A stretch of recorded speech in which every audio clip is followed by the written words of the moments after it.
Can a max level solo the entirety of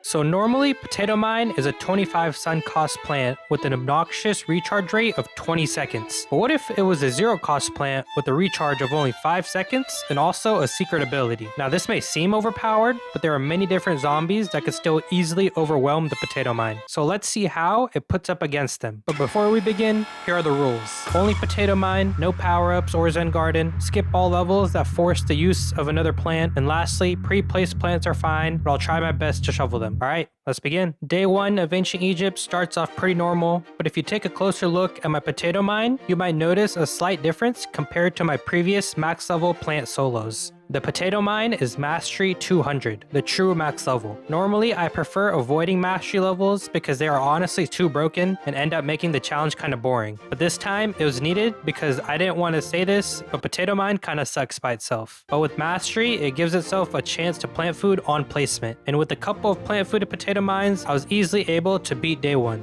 Day 2 wants you to use power-ups, so it sends zombies pretty far forward right off the start. So the Potato Mines actually got a little overwhelmed, but as this level has unlimited lawnmowers, we inevitably made it through this level. Day 3, the zombies walked along the lanes carrying a hefty amount of plant food, and with its help, Day 3 was beat. Day 5 itself was pretty easy, so I'm going to take the time to say, if you end up enjoying the video, consider subscribing. Day 7, you can see where this plant will start to face problems because we see this insane camel who is just making its way down the lane with ease. We're actually able to take this one out with Potato Mines, but since all the mines were focused on this lane, the other 2 lanes had to be dealt with using lawnmowers. Day 8 starts with me shoveling the walnut and iceberg lettuce, leaving the pre-placed Potato Mines on the board. And thankfully, the Potato Mines are able to explode the Explorer zombies before they get torched. Otherwise, this would have been an awful experience. And with that, Day 8 was beat. Day 9, we got some early placement plant foods, giving us a solid defense for the early game of this level, which also carried through to the end with our victory. Day 10, the Tomb Raiser displays one of the more annoying parts of only having Potato Mines. That is the grid items on the screen, which I have no way of getting rid of, and they just end up staying on the screen till the end of the level. But aside from that, Day 10 was beat. Day 11 was the first level with 2 flags. This didn't really affect the difficulty, but I thought that I should still mention it. The Pharaoh zombies are actually pretty useless against the Potato Mines since it literally costs 0 sun. Day 12 has now come around, and I've only told y'all about the Potato Mine sun cost and recharge, so I should show y'all its other stats. We have the 0 cost and 5-second recharge,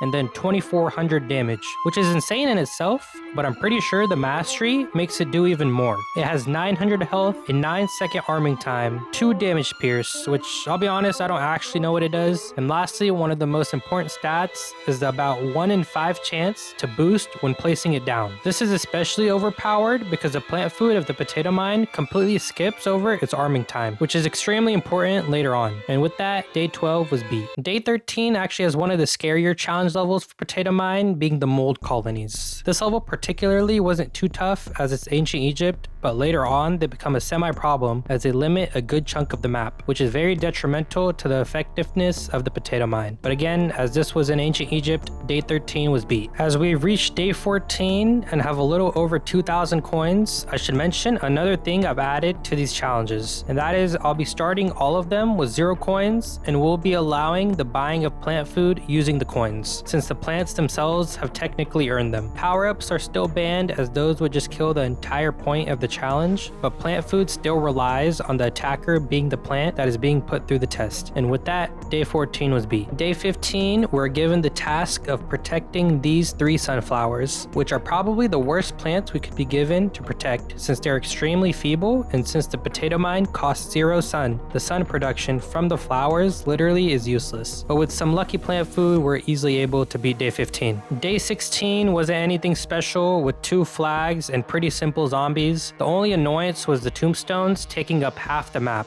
but otherwise the level was fairly straightforward and easy. Day 17, we could only have 14 Potato Mines on the screen at once, which seemed scary at first, but ended up being pretty easy. This only a certain number of plants on the screen was one of the challenges I was very worried about, but in the later world, something kind of weird happens. I won't spoil what yet, but just keep this in mind for later on. Day 18 came with the sad realization. Since the Potato Mine costs 0 sun, I can't pre-plant it as a defense, which means I can't bombard y'all with Minecraft dirt sounds. I know there are some people who don't really like the whole placing ritual that comes with these levels, so for this challenge, you guys win. But for those who enjoy the editing, I promise I'll be back next time. But with that aside, these levels actually became very challenging since we're already supposed to have defenses placed, and the game just sends an instant bombardment of zombies completely overwhelming us. Thankfully, this level, I was able to just stall until the last flag and the lawnmowers helped us win. But these might become a problem in the future worlds. Day 19, again, was a little scary, having the mold colony and 16 plants on screen restriction, but as it only contained one flag, I was able to beat it pretty easily. Day 20 would have been a nightmare if we couldn't hit the explorer zombies, but as we could. This level paired with some lucky plant foods, and I was able to beat it on my first attempt. I remember this being one of the worst levels when I did the very first max level challenge with Torchwood. Day 21 had a lot of gravestones, but only sent 2 tomb raisers in the entire level, so it wasn't too big of a problem and was beat easily. Day 22 had 1 layer of mold colonies and a 17 plant restriction, but this time 2 flags and both flags were decimated. Day 23 represents how insane the potato mines damage is, as this gargantuar comes on the screen with a whole lot of potato mines waiting to take it out. But just this one mine is enough to make the Garg just vanish into thin air. Not even a death animation or imp thrown. Day 24 is the last day we play of Ancient Egypt, and it got a little scary halfway through the level, but we're able to make a comeback and beat this level. And that was all of Ancient Egypt. And next up, the legit worst world of this entire challenge, the Pirate Seas. Day 1 of Pirate Seas introduces the first reason Pirate Seas is the worst world, which is that the upper half of the map is unusable because a potato mine can't be planted on it. So we're forced to use only the back 5 lanes, and this time there were enough to beat the level. Day 2 introduces the second and most lethal reason that Pirate Seas is the worst world, which is the seagull zombie. Since it's a flying zombie, the potato mine literally can't hit it. We just have to pray that only one is sent per lane so that the lawnmowers can handle them. But since this is the only lane with no tiles, all the seagulls are sent here. So we ultimately lose this level with no possible way to beat it. And since there's nothing the potato mine can do against these types of levels, I'll be labeling them as impossible and skipping over them. But I will mention at the end of the video how many impossible levels were skipped. Now, some of you guys might say that this is unfair to the pea shooter or cabbage pole since they had zombies like the shovel zombie and umbrella zombie, and we still counted those. But the difference there was that they still had the ability to stall the zombies for the lawnmowers to take them out. But in Potato Mine's case, it literally can't make any contact. Almost like it doesn't even exist. So again, I'll keep track of all the skipped impossible levels, and you guys can let me know in the comments whether these should be counted in the overall score for the Potato Mine. Day 3 was an easy level as we filled up the back 5 columns with potato mines, and since there were no seagull zombies and only the rope swing pirates, we were able to beat this level with 0 worries. Day 4 was basically the same with only pirate rope swingers and 2 flags, so we pretty easily beat it. Afterwards, we jumped straight to day 9 as the previous 4 levels were impossible. And day 9 had a pretty interesting setup, with 3 lanes being plankless and only 2 lanes that most of the zombies were spawning in, which made me think that I would get overwhelmed at first,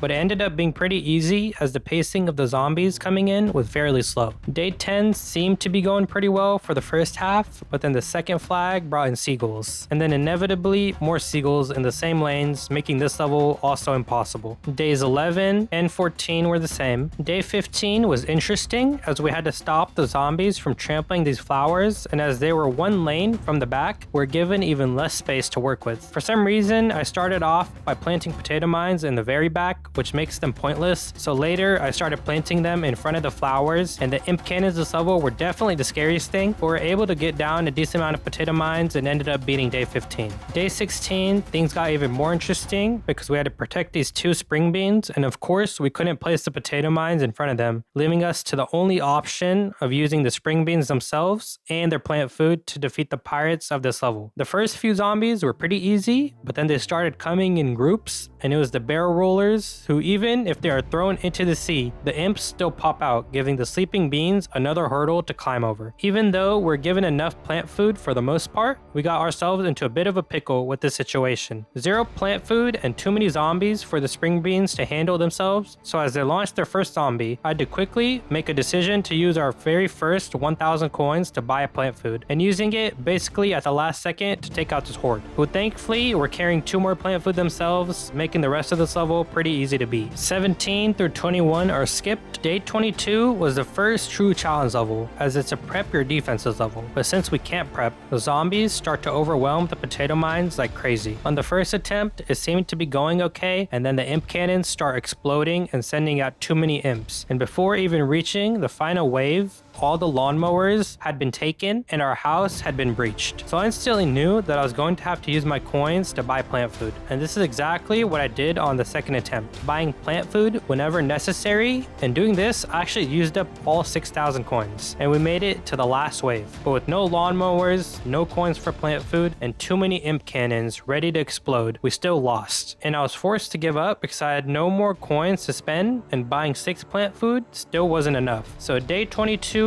is the first level that I would call a true loss for Potato Mine, but we have many more levels to test it out on, so let's keep going. Day 23 was very intimidating, with these flowers giving us only 2 lanes to work with, but it was seeming kind of possible until seagulls were sent, forcing us to skip it. Day 24, again, I was a little excited to play because it was another protecting spring beans level, but again, the seagulls took us down, and that was all of Pirate Seas. Next up, the Wild West, which thankfully has no flying zombies, but some devastating other ones. Wild West also has some annoyances of its own, like the railways blocking a lot of the tiles, but it's not as bad as the Pirate Seas planks, so day 1 was beat pretty easily. Day 2 blocked 5 tiles in total and only had 1 flag, so a couple plant food and potato mines were able to basically take down the entire level. Day 3 starts with my first potato mine, instant plant fooding, which I don't really know if it's a good thing, because on one hand, yes, I get more potato mines, but on the other hand, the potato mines are so far up front that they end up killing the zombies too fast, making more zombies spawn faster. So it's like a double-edged sword, but aside from that, I was still able to easily beat day 3. Day 5 definitely picked up the pace on how many zombies it was sending, but many plant-fooded potato mines were able to handle them. There was something semi-interesting with the dynamite zombie again. In the cabbage bolt video, I hypothesized that it was being hit mid-air and then landing, which was what made it die instantly. But for some reason, this one died as well, and potato mine did not hit it at all. So once again, I'm confused. But day 5 was still beat. Day 6 was again a prepare your defenses level, and the back 3 lanes were blocked by rails. So this actually ended up being pretty challenging, especially combined with the piano zombies, who would move zombies last second, leading to me losing lawnmowers. But for the rest of the zombies in the level, I was able to properly maneuver all the potato mines and take them out. And then 1 more potato mine for this last piano zombie. Day 7 was nothing special, with 2 lanes blocked off and 2 flags that didn't contain too many zombies. The potato mines plant food is a little annoying when the last wave of zombies are already halfway down the lanes and the potato mines get launched to the front of the lanes, becoming basically pointless. We're still able to beat day 7. Day 10 started off with an early plant food, and then we saw the nightmares of the Wild West, the chickens. With these first ones we defeated, but then all at once, too many were sent, taking us down on the first attempt, and then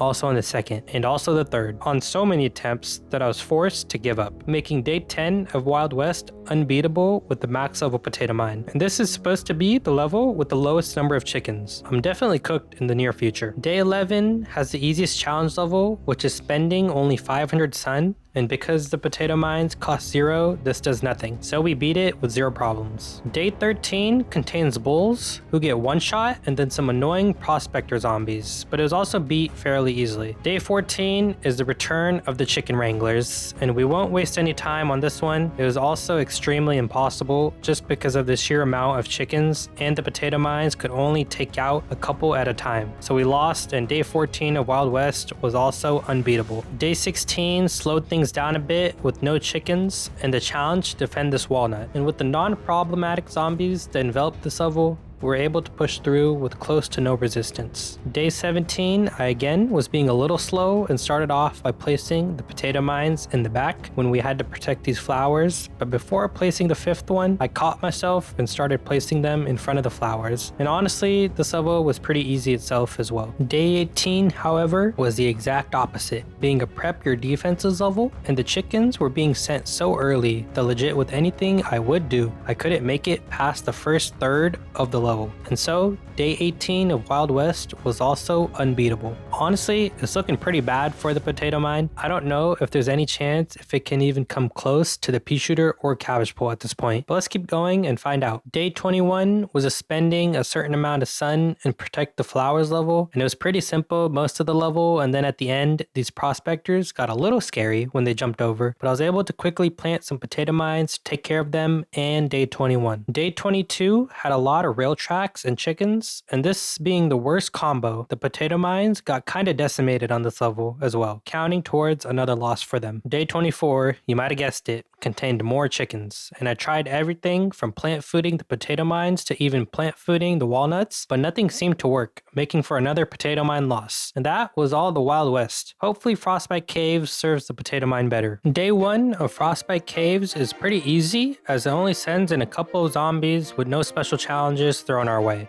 Day 2 of Frostbite Caves introduces the freezing winds mechanic, but it didn't do too much, as it only froze 2 of my potato mines, so it was also easily beat. Day 4 had 2 flags, which meant an increase in zombies, but again with no winds, and many plant-fooded potatoes were able to easily take it down. Day 6 had 2 flags and was very heavy on the winds, as by the second flag was approaching, most of my potato mines had been frozen. There was something pretty cool about the potato mines though, and that was the fact that the snowball throwing zombie couldn't attack the potato mine. I don't really know why, but this was honestly a major help in this challenge. And with that, day 6 was beat. Day 7 had some frozen split peas and Yeti imps, and I should probably mention that if anything on the map is frozen or gets frozen, there's literally no possible way for me to unfreeze it because the potato mine can only hit in its own tile. So any frozen plant or zombie will stay frozen till the level ends, making the placements for the potato mine much more strategic for some levels. This level, however, only had a singular measly wind that half froze our potato mine, so it was beat easily with an army of potatoes still left over.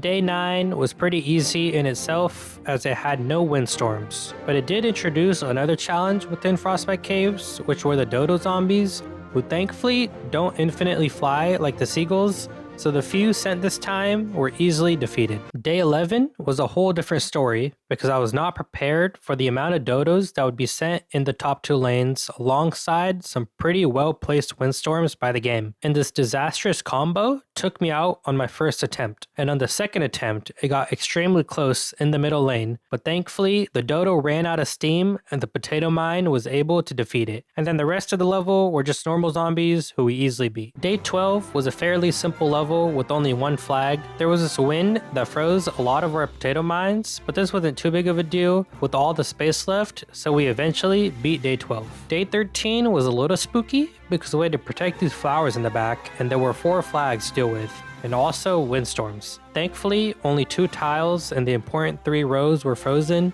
and the rest were frozen behind these redirection pads. So I was able to continuously plant the mines, and with many plant foods, I was able to take down day 13. Day 15 should have been a straightforward level, but for the first time in forever, the redirection pads actually threw me off, shifting this one zombie downwards, which took out the potato mine meant for the cone head that was approaching, and I didn't realize this. So the cone head actually ended up eating the pepper pole as I tried to plant food to protect it, but as everyone knows, pepper pole's extremely mid, so it didn't save itself and I lost on this attempt. On the second attempt though, I was able to account for my mistakes and beat day 15. Day 17 introduces the big ice pushing zombies who seem intimidating at first because they block so many lanes. But if you just wait for the pusher to reach the first tile and then proc a potato mine plant food, you can easily get rid of them. leaving the lanes still half occupied, but still enough space remaining that we beat day 17. Day 19, again, had some frozen plants that I can't really do much about. And honestly, even though this level only had 2 flags, the amount of pushers was kind of worrisome. But again, I was able to time a couple plant food and take care of basically the entirety of day 19. Day 20 was very wind heavy, so I had to be strategic about when and where I was placing the mines. And for the most part, it worked out. Except for this bottom lane, where the pushers overwhelmed everything and left basically an entire lane of frozen imps. But thankfully, it was the last flag and these were the last zombies, so the lawnmower that I'd upkept saved the day. And after I killed a few more zombies, day 20 was beat. Day 22 arrived with straight PTSD as the weasels came in. If you remember, in the Wild West, I literally couldn't beat a single level that contained chickens. And these weasels are basically the same thing. The first 2 waves were smaller as they basically tore through my defenses with some close calls, but thankfully, by the time the big horde of weasels was sent, it was the last wave of the level, so even though they got through all the potato mines, the lawnmowers were still able to take care of them. And day 22. Day 23, we have to defend these charred guards, and this level was scary for a few reasons. The first was the zombies that get carried by the tornadoes onto the charred guards, and the second reason was the weasels. But thankfully, the charred guards have the ability to damage the weasels, but I was still forced to use plant food on the charred guards to protect them and defeat this level. Day 26 was again intimidating from the very start, as it contained 4 flags, weasels, dodos, and windstorms. Basically the worst combo of enemies possible. And this combo didn't come free of cost. On the first attempt, 2 dodos felt like they needed to be the heroes and flew right over my defenses and defeated me. On the second attempt, these weasels at the bottom took me down. On the third attempt, again, the weasels took me down in the lower lanes. But thankfully, I hadn't given up hope and truly believed that this level was beatable. And on the fourth attempt, I was able to defeat the early dodos and the bottom lane weasels without my lawnmowers, saving them to the last flag, in which they were able to defeat the remaining zombies, beating day 26. Day 27 was pretty crazy as it contained 4 flags and we had to protect these rutabaga. Thankfully, there were no windstorms, and for some reason, this was probably the luckiest level I had with the potato mines plant fooding themselves. It was just one after another, and this kind of made me overconfident, but then these gargantuars showed up out of nowhere, and these should have been easy as they get one shot, but this bottom potato mine meant for the Garg got body blocked by this ice head, which led to the Garg having easy access to the rutabaga, defeating me on the first attempt. On the second attempt, I put aside my hubris and took down day 27 with ease. Day 28 is the last level of Frostbite Caves, and again, it's the worst type, being the prep your defenses one. And it feels weird calling these the worst levels, as they're usually the easiest. But unfortunately, there are just too many weasels for the potato mines to deal with, and once again, they lost. But we still have 7 more worlds to test out. And next up, Lost City. Lost City usually is a world that is very helpful to us because it has the gold tiles for a sign of production. But in Potato Mine's case, the tiles aren't helpful at all. And also, a zombie is introduced in the near future that is pretty similar to the seagulls in Pirate Seas. But they don't exist on day 1, so we beat it pretty easily. Day 2 was a pretty straightforward and simple level containing no threats. Just these bungee zombies, and day 2 was also beat. Day 4 was pretty much the same, introducing the shovel zombies, who are usually annoying, but in the face of Potato Mine, they're the same as a basic zombie with no abilities. So again, day 4 was beat. Day 6 started off pretty easy, but then the second flag actually sent in way too many zombies, almost overwhelming the mines. We're able to push back and beat day 6. Day 7 was a similar level with 3 flags and introduced the umbrella zombie, who very similarly to the shovel zombies is basically useless in the face of Potato Mine, again making day 7 easy to beat. Day 10 had 3 flags and no new threats, so it was easily beat. Day 11 again had 3 flags, but this time it also contained the dragonfly zombies, who very similarly to the seagulls can't be stalled or damaged. And of course, the game sent 2 in the same lane, so these levels will also be going under the impossible category. Day 15 again 3 flags. I don't know why there are so many 3 flag levels, and again it contained dragonflies, which annoyed me at first, but it seemed like they're all in different lanes this time. So the mowers took out these 2, and then these last 2 I kinda sold on, because they died right as they reached a key, and the zombies they were carrying ended up eating the top lane a key. But on the second attempt, I accounted for this, plant fooding the key right as they came in, beating day 15. Day 17, again, 3 flags. and this time they introduced the tent zombies, which wasn't scary at first, but then this last tent was a little spooky because I was thinking, how do I hit this with potato mines? And realistically, I can't. And just as I was about to restart, I remembered that I could just launch the lawnmowers, and this helped me beat day 17. Days 19 through 24 were all impossible. Day 25, thankfully, only contained one dragonfly, and so I was able to finally have a playable and beatable level. Day 26 had a few Indiana Jones and some scary zombies that spawned on the last flag, but a quick plant food was able to take them down before they did too much damage. Day 27, we're back to 3 flags and impossible levels. So 27 through 29 were skipped. Thankfully, day 30 was an actual possible yet scary level because of the mold colonies. But even after losing 3 lawnmowers, we're able to beat it. And that was the last level of Lost City. And next up, the far future. And as most of you already guessed, this world also had flyers that we can't do anything against. So day 1 was skipped. Day 2 had no flyers, and with the overpowered power tiles, it was beat with ease. And honestly, these first 2 levels are the entire representation of what the far future holds.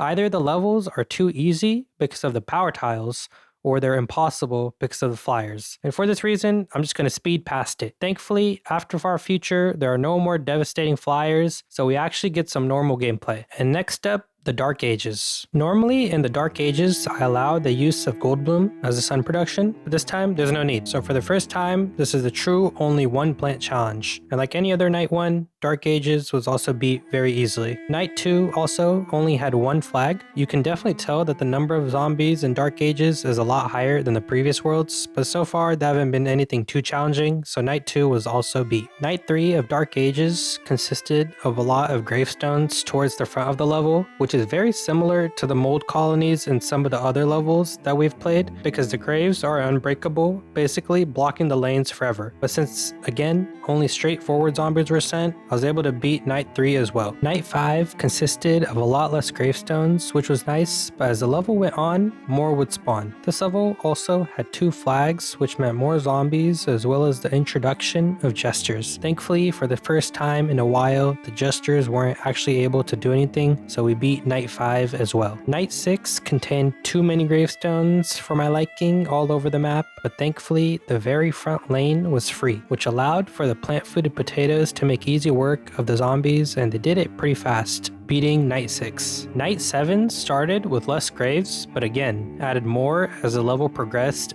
basically covering half of the map by the end. But of course, by the end, the lawnmowers are there for security, but we beat the level without their need. Night 9 had 2 flags and introduced potions, who at times can be difficult in normal runs, but again, in the face of potato mines, they aren't very dangerous to go up against. Even the armored knights don't do anything as they get one-shotted no matter what. And although, again, half the map was gravestones, by the end of the level, Night 9 was still beat. Night 11 was an interesting one, as usually it's considered impossible because of this one gravestone in the very back that basically can't be destroyed by some plants and just ends up spawning 2 zombies that defeat us. But this time, it ended up being a sun gravestone, which I didn't know was possible. And we're actually able to beat this level as no zombies spawn from it. This is very good to know for the future challenges, as this makes this annoying level actually kind of doable. Night 12 is one of the more intimidating levels of the Dark Ages, as we have to protect these puff shrooms.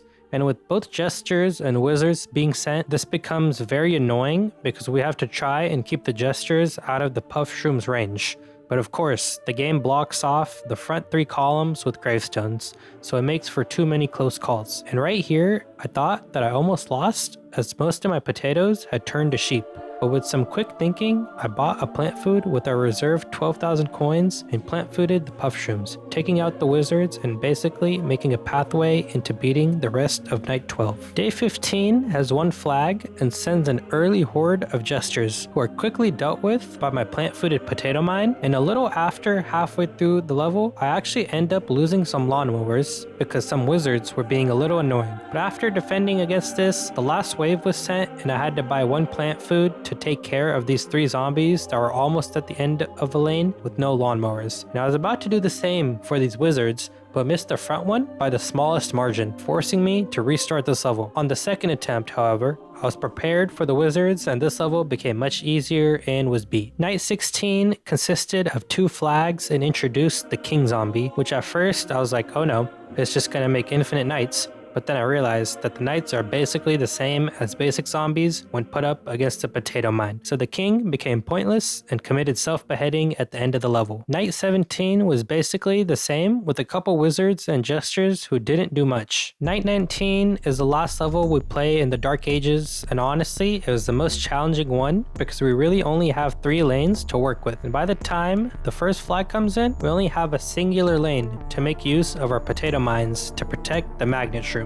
And on the first attempt, this one zombie made it to my magnet shroom, and this made me think that maybe this level wasn't beatable because of the limited space. But I gave it another shot, and by some wondrous reason, we actually ended up beating it, having some situations where the magnet shrooms and my potatoes were sheep, and the zombies just walked right past. And thankfully, the 2 Gargs are sent in the lanes without magnet shrooms, so we ended up beating Night 19, and that was all of the Dark Ages. Next up, the Neon Mixtape Tour. Neon Mixtape Tour is a pretty interesting world as it doesn't really have anything that hard counters the potato mine, but there are still some pretty challenging levels. Day 1, of course, not very challenging as we built up a wall of potato mines and was beat very easily. Day 2 has the Mohawk zombies, who are probably my least favorite in this entire world on a normal basis, but against potato mine, they actually can't do much. So as they come close, they get decimated like any other normal zombie. And with this, the entirety of day 2 was pretty easily beat. Day 4 was a little weird as it's only day 4 but already has 3 flags. In comparison, the last level of Dark Ages had 2 flags. But anyways, the 3 flags sent weren't actually anything too difficult, so they were beaten pretty easily. Day 5 was pretty interesting as it contained 3 flags and we had to protect these fat beets as well as these walnuts. But this top walnut that didn't have a potato mine protecting it had a mohawk coming towards it, which I didn't realize at first. And by the time I did, it was too late and the potato mine I planted did nothing, letting the mohawk kick the walnut into the stratosphere. On the second attempt, I accounted for this mohawk and pre-planted a mine in the back, which worked, but then another was sent, and thankfully I still had enough time to get a mine down. I ran into a little pickle in that same lane with this conehead, who kept eating the mine before it sprouted, but eventually the mastery kicked in, plant fooding the mine, and we finally beat day 5. Day 7 made me realize that I wasn't truly safe from the mohawk, because if my potato mines aren't sprouted, they still get destroyed. And this middle one took a lawnmower. But this wasn't even my biggest problem this level. The biggest problem in reality were these rainbow skaters who made everything behind them invincible. And this is especially bad for potato mine, because when it gets plant fooded, it usually sends its mines behind the zombies or towards the front of the map. And because these are invincible, the mines end up exploding but doing no damage. So the only solution is to individually destroy the rainbow skaters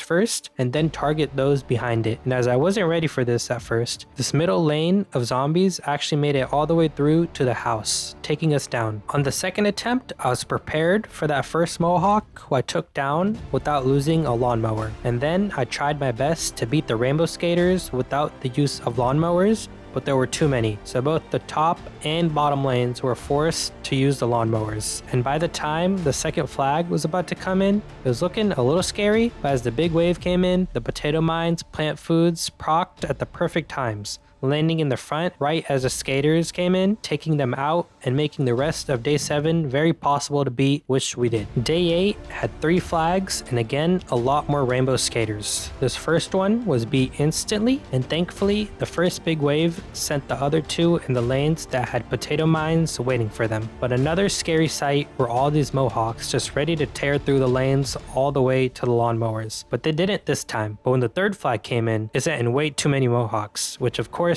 ended up making it all the way to the mowers. But as these were the last zombies of the level, they were beat, and in return beating day 8. Day 11 went back down to 2 flags, and we had some early lucky plant-footed potato mines, which made the first flag very easy. And honestly, I was very worried about these microphone zombies because there was a chance that they just used their range to take out the mine. and in a way being unkillable. But for some reason, they didn't make use of their range and were pretty easily beat, which also made day 11 very easy. Day 12 also had 2 flags, and as some easy zombies were sent in the beginning of the level, I was able to build up a lot of potato mines for the first wave. And by the second wave, nothing was going to get through, especially this Gargantuar, who was of course one shot, and we beat day 12. Day 13 was a prepare your defenses level, the first one in a while. And you can see by this first wave, it wasn't going to be easy to beat, and we're going to need a lot of luck with the potato mines. The first flag literally took all the lawnmowers, and as this was a horrific setup for the upcoming zombies, I ended up losing on this attempt. On the second attempt, my plant food luck was atrocious, as by the time I planted 6 mines, none got the plant food effect.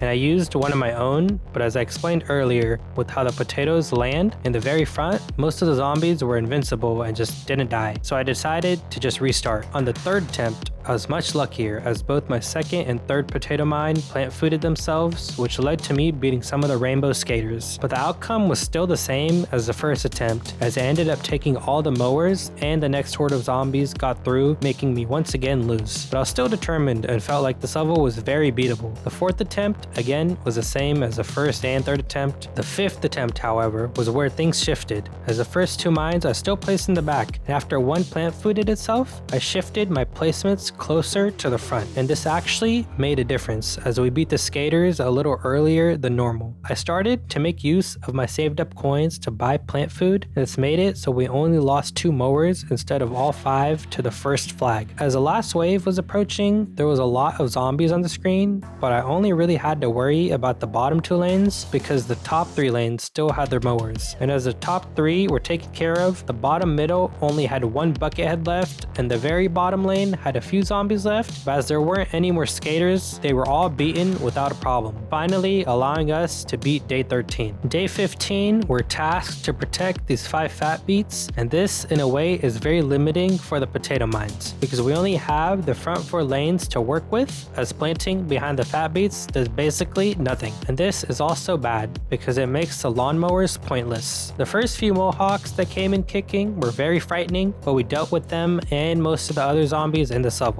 The only truly scary thing was this top lane last wave that had a skater who was insta-killing my planted mines, but thankfully one sprouted that took care of it, and then I was able to plant a mine that took care of the rest of the zombies in the top lane, and with this, day 15 was beat. Day 17 only had 2 flags and sent in an unnecessary amount of Mohawk imps who were quickly destroyed, but then we saw another menace of the Neon Mixtape tour, and that was this dancer zombie who kicks forward zombies a couple tiles, similar to the raptor in the Jurassic Marsh. This level in particular, it wasn't really that annoying, so we ended up beating them and the other normal mohawks with ease. But later on, these dancers get very annoying to go up against, and with that, day 17 was beat. Day 18 started off with a couple imps, which allowed for me to build up my defenses for the skaters that were sent a little later on. This level only had 1 flag and very sporadically placed zombies, so it was actually a perfect level for potato mine, and we beat it very easily. Day 20 started off menacingly as the very first zombie set in was a rainbow skater, and the next 3 zombies were 2 mohawks and another rainbow skater. But thankfully, an early plant-footed potato mine got rid of most of these before they became a problem. The first flag was very awkward as it only sent 2 dancers, 5 skaters, a microphone whipper, and of course the flag zombie, making this kind of scary, but not really scary at the same time because the skaters couldn't really even protect anything, and the dancers couldn't really kick anything forward. The last wave, however, was a little more normal, sending in a good amount of zombies, but nothing that the potato mines couldn't handle. Besides the top lane, the potato there couldn't handle the zombies, so we lost the mower there, but besides that, day 20 was beat. Day 21 again seemed scary at first, because it limited us to the front 6 columns to defend these flowers. But with not too many zombies being sent within the 2 flags, and with some pretty consistent mastery plant foods, we're able to successfully defend the flowers from being trampled on, beating day 21. Day 23 had only 2 flags and introduced the arcade machine pushers. And in my opinion, these are a little more annoying than the pusher we saw in the Frostbite Caves, because the arcade machines spawn zombies until destroyed, and of course the potato mines can't destroy destroy them. So we have to defend till the last wave is sent and have to let the lawnmowers take care of them. There's a good thing in the fact that we can place a mine between the machine and the pusher zombie, which allows for the potato mine to kill the pusher and stall the machine from being pushed forward. And this level was beat using the stalling till last wave and making use of the lawnmower strategy. Day 24 starts off with 3 brave Mohawks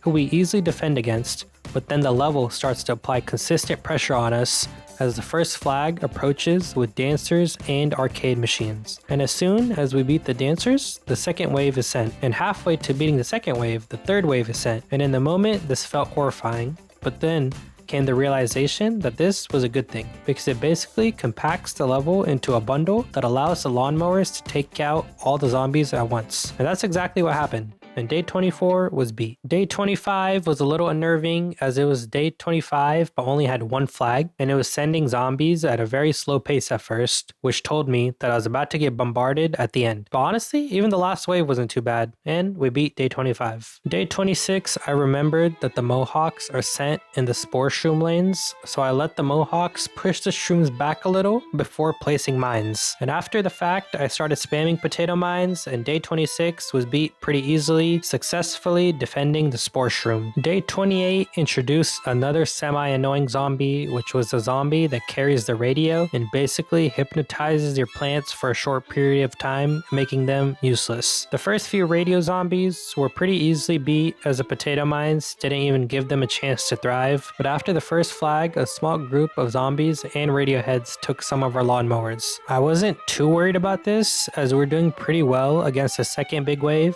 but I ran into a bit of a problem in the bottom lane with this dancer as it was constantly eating all the mines I would place down. And I could have very easily bought plant food and plant fooded it, but I wanted to save my coins and bet on the mastery levels to come in clutch. But then this happened. Yep, I completely forgot about this happening. So I lost on the first attempt. On the second attempt, I focused the radio zombies in hopes of preserving my lawnmowers until the last wave, which worked, and this time we pretty easily beat day 28 without any problems. Day 29 wasn't difficult at all as it had 2 flags and was just sending various zombies that exist in Neon Mixtape Tour. This radio zombie was a little annoying, but besides that, I was able to defeat the rest of the zombies pretty easily, including the big Gargantuar, who can actually destroy the potato mines with his long-ranged attack. And with that, day 29 was beat. And now we're on day 30 of the Neon Mixtape Tour, which was the last level. I don't know if you remember me saying to keep these types of levels in mind, you can only place an X number of plants down levels, because I don't really know why, but these levels completely stopped counting the potato mine as a plant for some reason. And I don't think this actually makes too big of a difference, but I thought I should mention it because it's pretty interesting. And day 30 was pretty easy in itself. That was all of the Neon Mixtape Tour. Next up, the Jurassic Marsh. The first day of Jurassic Marsh starts off pretty easy because most of the difficulty within Jurassic Marsh comes from the dinos,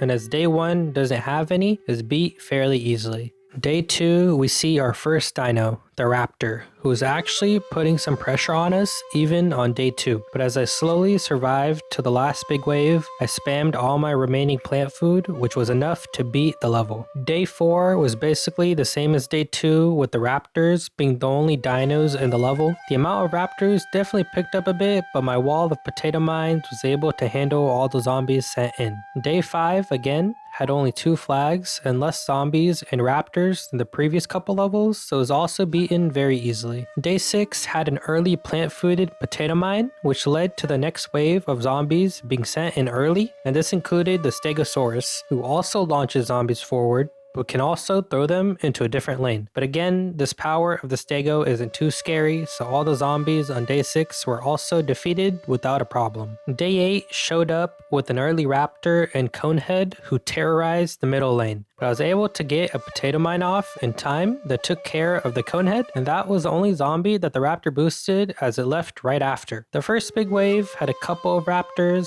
and not too many zombies, so it was easily dealt with, and the second big wave showed up with similar forces with the addition of a stego, and day 8 was easily beat. Day 9 actually chose our plants for us, and somehow potato mine was one of them, so I ended up having to play a level that is usually skipped. It was also the level that introduced the pterodactyls, who aren't actually too big of a threat to the potato mine since it can hit zombies both that are approaching from the front and from the behind. There were also raptors and pretty much the basic zombies, so 3 flags of day 9 were beat without too much hassle. Day 10 was literally identical to day 9. But this time I was able to choose my own plants. I don't know why I mentioned that, it's kind of a useless fact. Nevertheless, we beat day 10. Day 11 was also nothing special, with the density of zombies and dinosaurs being a lot less than the previous couple levels, so we beat it with ease. Day 13 starts with an early stego that tries to get a 1-up on us, but one of the potato mines procced its plant food, catching the zombie before it got launched. Nothing else too special happened this level. What was impressive was that the middle stego that appeared in the very beginning of the level stayed launching the zombies basically until the end of the level. A hard worker, that one. But obviously, Potato Mine just mogged it and we beat day 13. Day 15, there are 2 primal walnuts placed towards the middle that we have to protect,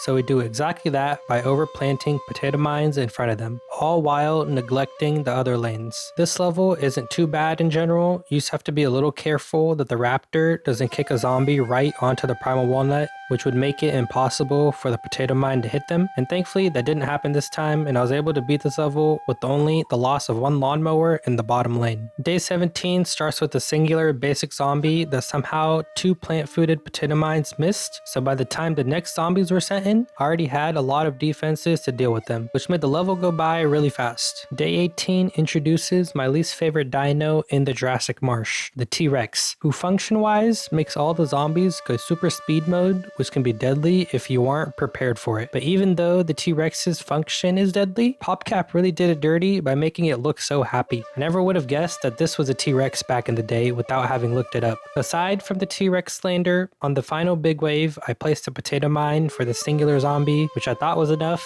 but right as it sprouted, the zombie ended up eating it, so I lost 1 lawnmower, but I did beat the rest of the level. Day 21 starts off with an intimidating but very slow caveman zombie, who trudged through the lane as I placed down my potato mines, and then was speed boosted out of nowhere when the 2 Rexes came into play. The pacing of the zombies on this level was much crazier than usual because I couldn't really get down a sufficient amount of potato mines, almost losing too many mowers. But we only lost 1, and as the last zombie approached the last potato mine, day 21 was beat. Day 22 was a prepare your defenses level, so you know it was about to be awful. But this one actually felt much easier than all the other ones we played. And I think it's because the level focused so much on the dinos that the number of actual zombies was much less than normal, making it very easy to maneuver, and we beat day 22. Day 23 had 3 flags and no new zombies or dinos, so there wasn't anything that could really compete against the potato mines, making this level easy. Day 24, again, 3 flags and a lot of dinos with every flag that approached, but with no particular challenge, all the flags were taken down with ease. Day 25 introduces the last dino of the marsh, the Ankylosaurus. And I know I've mentioned that I'm a big Ark survival enjoyer, and as I was looking at the PvZ2 Dino Wiki, I saw that the Chinese version also has a Brontosaurus, which made me extremely jealous. So I just wanted to say, PopCap,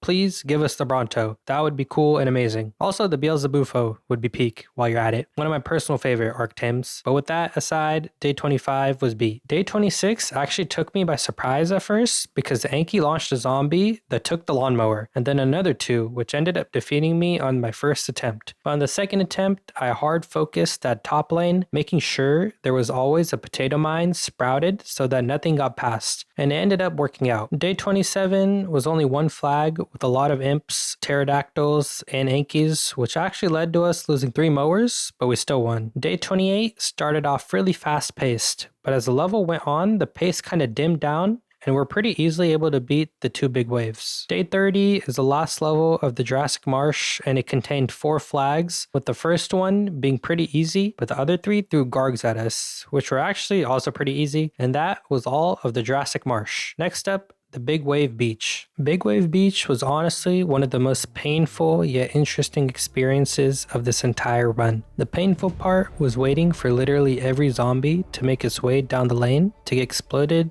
and then having to wait again for the next ones, and the same awful cycle repeating. But the interesting part was that even though the pace was slow, which would make it easier on us, the space that we had to work with was also limited, with some levels giving us literally 1 tile to work with in every lane. But as day 1 gave us a solid 4 tiles per lane, we beat it pretty easily. Day 2 was even more limiting, with only 3 guaranteed columns to work with, and sometimes when the water would go back, we could use some of those tiles, but I don't really trust those. Oh, and for anyone wondering, you can't place potato mines on lily pads, which honestly makes perfect sense. The zombies being sent on day 2 were still on the most basic class, so we beat it pretty easily as well. Day 4, again with 3 columns and 3 flags.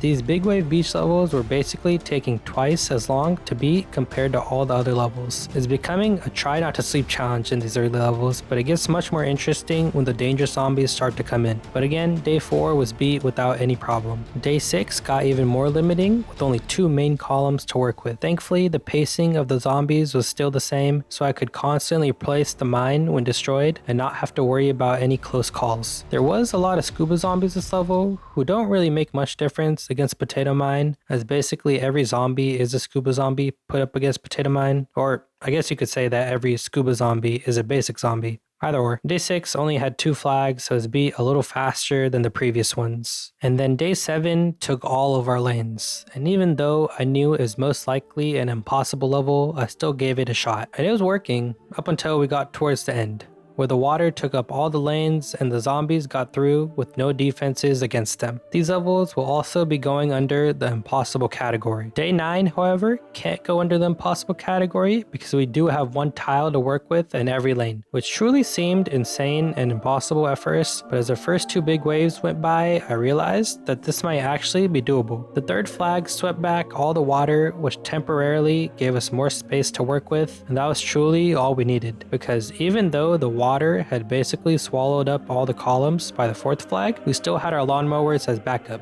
But surprisingly, those weren't even needed to beat all the zombies because the plant food is just that good. Day 11 thankfully gave us 3 columns again, because on this level the surfers were sent in. In the previous 2 challenges, the surfers have been pretty easy, but this time they were becoming a problem, as they would almost always leave a surfboard behind after dying, and the only way to get rid of these was with the mowers. I was able to stall and preserve all the mowers until the last flag, where there were surfers in every lane, but as these were the last zombies, they were beat with ease. Day 12 sent in 2 surfers right at the start of the level, which seemed bad at first, but it actually ended up being a blessing in disguise, as I planted 2 mines in the back to take out the surfers. And to my surprise, the planting the potatoes in the back led to the surfers not leaving their boards behind. So the strategy to take them out was just planting in the back 2 lanes and leaving the 3rd one open to give the potato mines time to destroy them. And with this newfound strategy and only 1 big wave being sent this level, we ended up beating it without any problems. Day 15 is impossible. Day 17 limited us to 2 columns and unfortunately introduced the worst zombie that the potato mine has to face in Big Wave Beach, the Octo Zombie, who is given too much free time as it walks through the water to just freely throw the octopus onto my mines. And the worst part is definitely the fact that these octopus don't disappear even after the Octo Zombie is killed. So I ended up losing a lawnmower in the middle lane, and the last wave sent in 2 more octopus zombies, and for a second I thought it was GG's, because they were just going to throw the things onto my middle lane potato mines. But with some quick thinking, I realized that I could just shovel these 2 and wait for the zombies to reach the tiles, and then plant a potato mine, instantly plant fooding it, so that the Octo Zombie doesn't have enough time to enclose it. And with this simple yet effective strategy, I was able to beat day 17.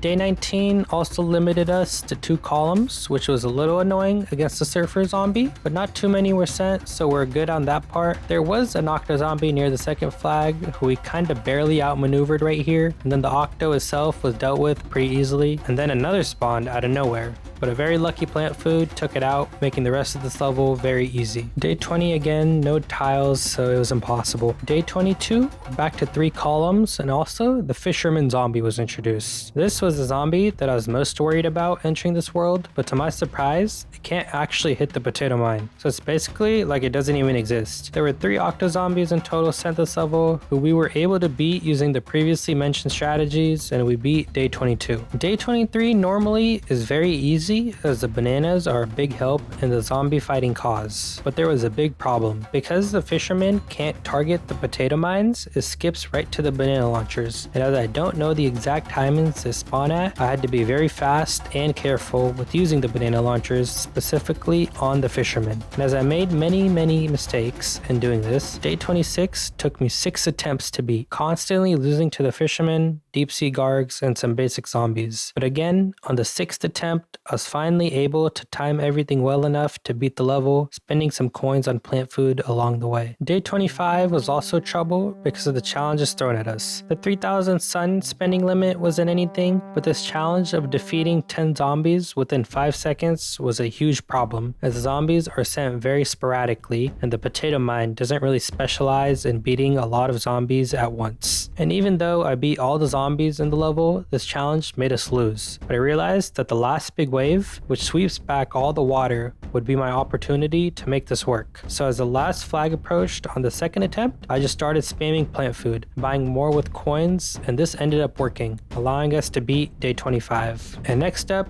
we skip straight to day 30, which is the last level of Big Wave Beach, and it's sad to say, but this level is just completely impossible because the fishermen just skipped the lily pads and potato mines straight to the crocodiles, which is an insta loss. And that was all of Big Wave Beach. Next up, Modern Day. Modern Day, as I always mention, is my favorite world to play because of the sheer amount of variety that exists within it. Like day 1 spawned a Pirate Seeds portal, and at first it was only a barrel roller, making me think I was safe. And then 2 seagulls were sent back to back, but thankfully the lawnmower took care of them, and as the last few robots were destroyed in the top lane, we beat day 1. Day 2, I was also thankful that I could finally use the full map and didn't have to wait for the zombies to reach the back of the map. Day 2 specifically focused on ancient Egypt zombies, who were all pretty easy, but then also sent in Big Wave Beach zombies. And as we know how annoying the octo zombies are, they put up a fight, but we're still able to win against them, beating day 2. Day 4 started with a lot of imps, and then sent in another strong enemy in the Rainbow Roller Skater. But I was cautious and heavy focused on getting rid of them first, and then the rest of the non-troublesome zombies. It's still funny to me how the Gargantuars just vanished from the potato mines, insane damage. Day 4 was also easily beat. Day 5, another annoying zombie from the Neon Mixtape tour appeared, and it was the Dancer, who just kept pushing zombies forward. But this level didn't seem to have too many zombies, so minimal amounts of potato mines were able to beat the entirety of the level. Day 7 combined 3 of the more dangerous worlds in Neon Mixtape tour, Big Wave Beach, and the Dark Ages. The most annoying were definitely still the octopus zombies, as they covered so many of my potato mines. But by the time they're getting their advantage, it was already too late, and I'd basically already won. Day 10 started off awful with flying zombies, but then it kind of put a pause on the flying zombies, making me believe that maybe this level was actually going to be possible. But then, as we're getting close to the final flag, they sent more flyers and also a Discotron that spawned even more. Very overkill, making this level impossible. Day 11 started off maybe in the most perfect way possible, as I was just spamming potato mines like normal, and a few of them plant-fooded perfectly, avoiding the 2 early zombies, which allowed for a crazy defensive setup. Another cool thing is the newspaper zombie just instantly dying and not having its second annoying phase. The front defenses were used up pretty fast. I noticed that the football pusher mech also instantly disappears just like the Gargantuars, and with our pretty crazy amount of potato mines, the zombies couldn't really make a comeback this level, and we ended up winning. Day 15 is impossible, as the game just throws zombies onto the primal walnuts, and I can mower launch one of them, but the second one I can't do anything about, so we have to skip this level. Day 17 was a pretty slow start, with me getting unlucky with the mastery plant food effect, but thankfully all the zombies sent this level were pretty easy. There actually was this one balloon zombie who I couldn't do anything against and had to let the mower handle it, but besides that, we beat the level. Day 18 was impossible because of the balloons, so was 20 and 21. I honestly thought day 23 was also going to be impossible because of the amount of balloons sent, but they were all in different lanes. So after putting up a fight against the octo zombies at the level, we actually ended up winning. Day 24, I got scared at first because power tiles usually means far future zombies, which means flyers. But I was wrong, and we again only saw balloons that all appeared in different lanes, And the all-stars are pretty scary, but they just trade with the mine, and so we beat day 24 as well. 26 was impossible, and 29, and 30, but thankfully the very last level only sent balloons all in different lanes, so we could actually play it and ended up beating it. And that was basically the entire challenge. So let's see how the potato mine performed. If you remember, the pea shooter and cabbage pult both lost to 5 levels, and potato mine lost to 7. But these 7 were levels I considered fair, and now there were also the impossible levels such as the flyer levels or the water levels in Big Wave Beach. And there were a total of 63 of these, which means that there were 70 levels out of 312 that the potato mine couldn't beat. Now this may seem horrible, but if we look at percentages, that means that Potato Mine beat 77.6% of levels. And if we look at this in American school terms, that's a high C. And as far as I know, that's a passing grade. Alright, that's enough defending Potato Mine for me. Hope y'all enjoyed the video, and I'll see y'all next time. Okay, bye bye.